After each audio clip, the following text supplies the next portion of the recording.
Back in April 2020, J.J. Abrams gave us hope for a darker take on the Justice League, with Swamp Thing and Matt Xanadu leading the way. But what happened to it? Killadelphia was optioned and seemed ready for a big debut, so where did that go? I remember when Joker brought a new girl to the party. Punchline wasn't just a sidekick, she was the main event. This week's rundown dives into 10 noteworthy comics, exploring a mix of modern hits like Something's Killing the Children and Killadelphia, alongside classics as Infinity Gauntlet and Bronze and Copper Age issues. We're examining factors driving interest, from potential value fluctuation to adaptation buzz like X-Men 97, projects like Justice League Dark, to appreciating significant character moments, and I'll even clarify the differences between Free Comic Book Day, which we just celebrated, and Local Comic Shop Day. Hey everyone, I'm Izzy from Comics with IzzyVerse NYC, and this is your weekly Cover Price Top 10 Rewind. We're going back 5 years to April 2020. Most of our featured titles have been optioned for Hollywood, but has anything materialized in the last 5 years? Can these key issues exceed their previous popularity? Have they reached a dead end? Are we still in a transitional period awaiting potential Hollywood success? Remember to like this video and subscribe to Cover Price's channel and turn on notifications to stay up to date on the latest comic book news. Let's get on with number 10. Number 10, X-Men Adventures number 1, Steve Layton, Marvel Comics, 1992. Remember when Disney Plus added those X-Men 92 avatars about 5 years ago? That move sparked smart speculation that the show might return, leading fans to pick up the X-Men Adventure comic adaptation.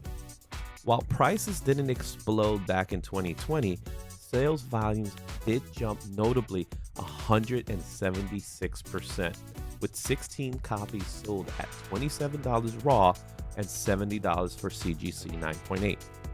Fast forward to today, X-Men 97 was a massive hit, nailing the nostalgic while feeling fresh. Ironically, its success seemed to have boosted other key X-Men books more than the Adventure series itself. Those copies brought back then are now fetching around $9 for raw and $52 for graded, making that early investment, unfortunately, a big bust. It's kind of funny how X-Men Adventures is based off of a comic book that's based off a cartoon that's based off a comic book. Anyway, it's a cool comic to own, and the price kind of fluctuates. With X-Men 97 Season 2 just around the corner, it might be a good time to grab it now while you're thinking about it. Number 9, Parish, number 1, Lee Garbett, Boom Studios, 2018. Do you recall around 5 years ago when Netflix acquired the rights to several Boom Studio comic books? Collectors definitely noticed, adopting a bit of a buy everything approach, hoping to snag the next big thing. Parish really caught that initial wave of excitement, with raw copies hitting $25 and graded 9.8s reaching $90. Now, 5 years later, however, that live action option hasn't gone anywhere. Unfortunately, this lands Parish squarely in the bust category for speculators. Raw copies are now hovering around $7, and the last recorded sale of a 9.8 slab was way back in 2023, and that was $75. However, while Parish didn't make it to the screen, The Empty Man, which was also written by Cullen Bunn, actually did get a theatrical release back in October of 2020. What irony. This is a stunning cover for a 12-issue series. There's currently little information regarding potential adaptations for this title. Prices are presently low, making it a possible purchase. However, adaptation news is never certain, so consider your spending careful. If the story appeals to you, consider acquiring a collected edition or read it on a digital platform. Number 8, Something is Killing the Children number 1, the Jenny Frison Virgin Unlockable Retailer, Boom Studios, 2019. The 5-year-old Netflix boom announcement spurred a collector rush for titles like Lumberjanes and Something Killing the Children, despite them only being mentioned as boom publications, not confirmed adaptation. Jenny Frizen's cover for Something is Killing the Children #1 is highly popular.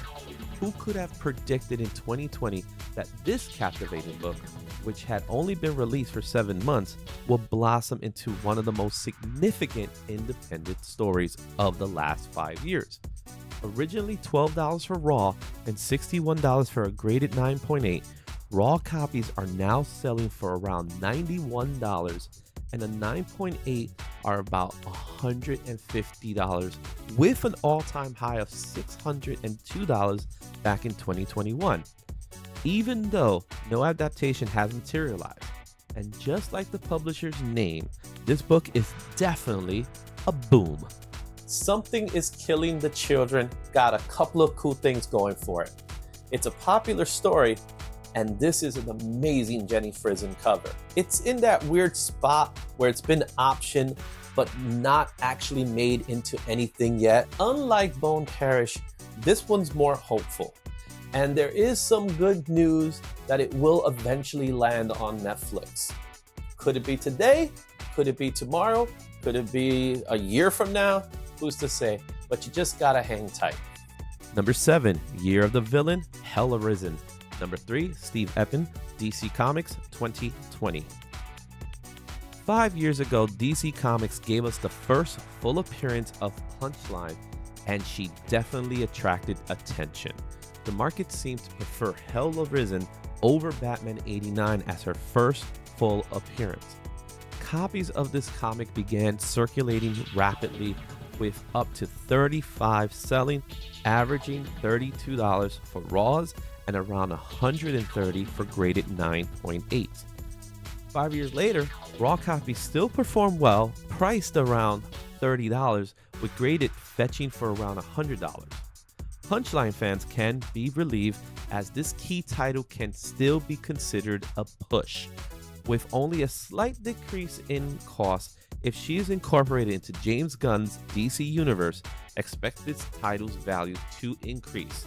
So keep your eye open for it. Do you remember when DC Comics was pushing Punchline hard? Seems like the hype has cooled down. Still think she's a cool foil for Harley Quinn in a movie or a show or something. So what do you think? Let me know in the comments. I want to hear your take on Punchline.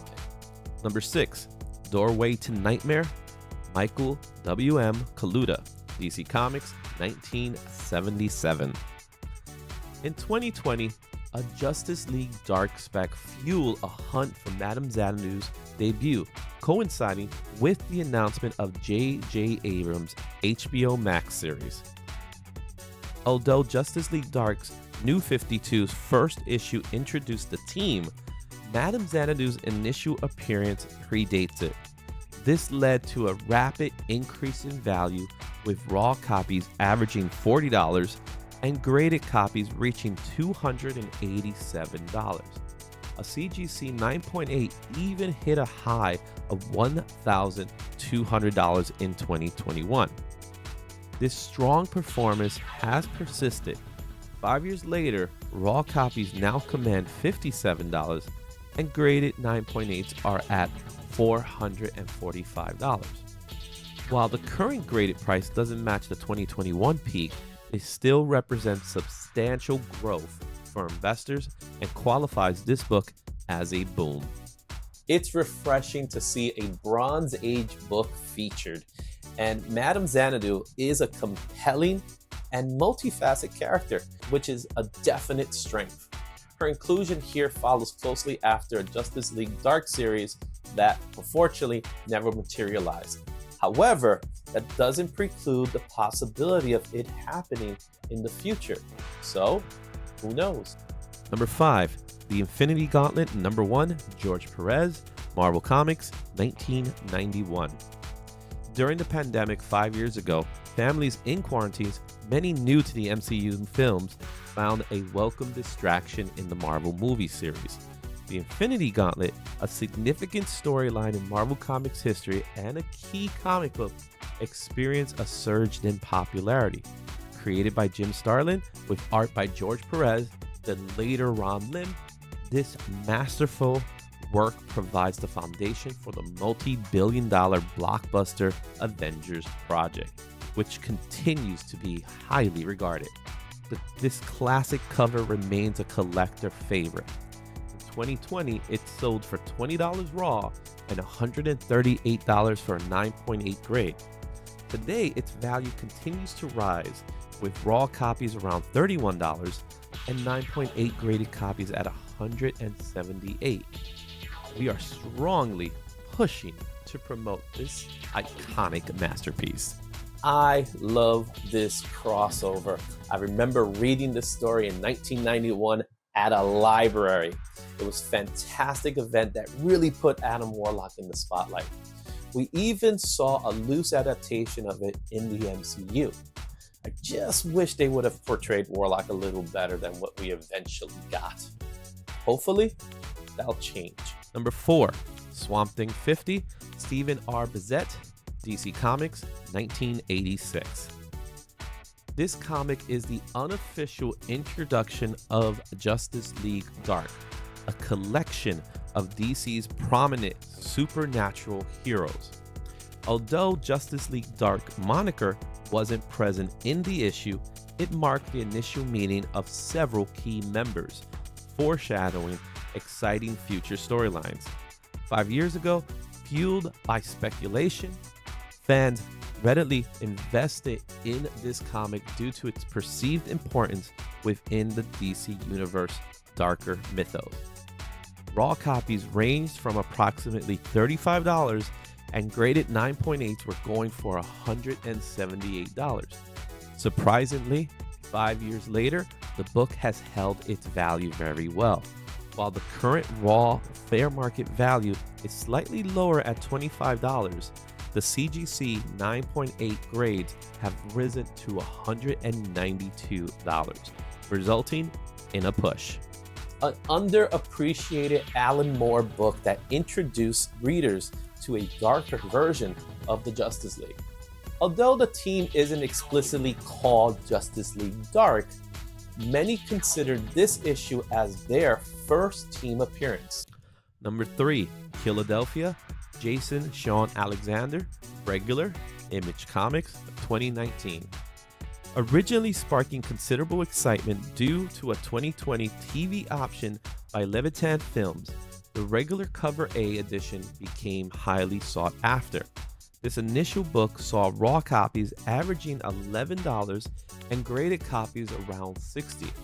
5 years later, the book remains popular, with raw copies now selling for about $15 and graded versions fetching approximately $100. Despite the prices remaining fairly stable over time, the slight increase warrants a modest acknowledgement as a boom. Killadelphia is another title caught in the Hollywood optioning web. It is right for a series adaptation set in Philadelphia and featuring vampires. It could potentially be amplified by the recent theatrical success of Sinners, which also features vampires. Now might be an opportune time to acquire this book before any news develops. Number 2, Killadelphia. Number 1, Jason Sean Alexander, LCSD 2019, Image Comics 2019. This story actually starts back in November of 2019 when the local comic shop day, LCSD, variant was released, leading some sellers to falsely claim its first appearance due to smaller print runs making the LCSD issue desirable. In 2020, news of a potential Killadelphia film adaptation caused prices for raw copies to peak at $20 and graded copies at $40.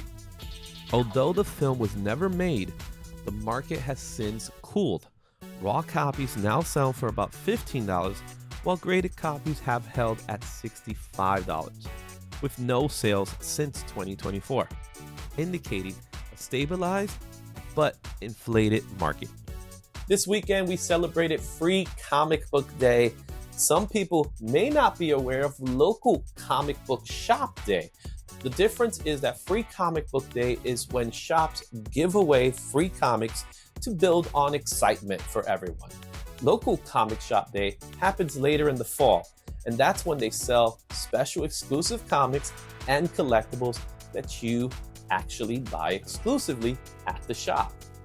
Killadelphia did have a special LCSD edition that many people sought. This copy may have fewer copies than the previous one, but not by much. So the price difference is minimal. Number 1, Justice League Dark. Number 1, Ryan Sook, DC Comics, 2011.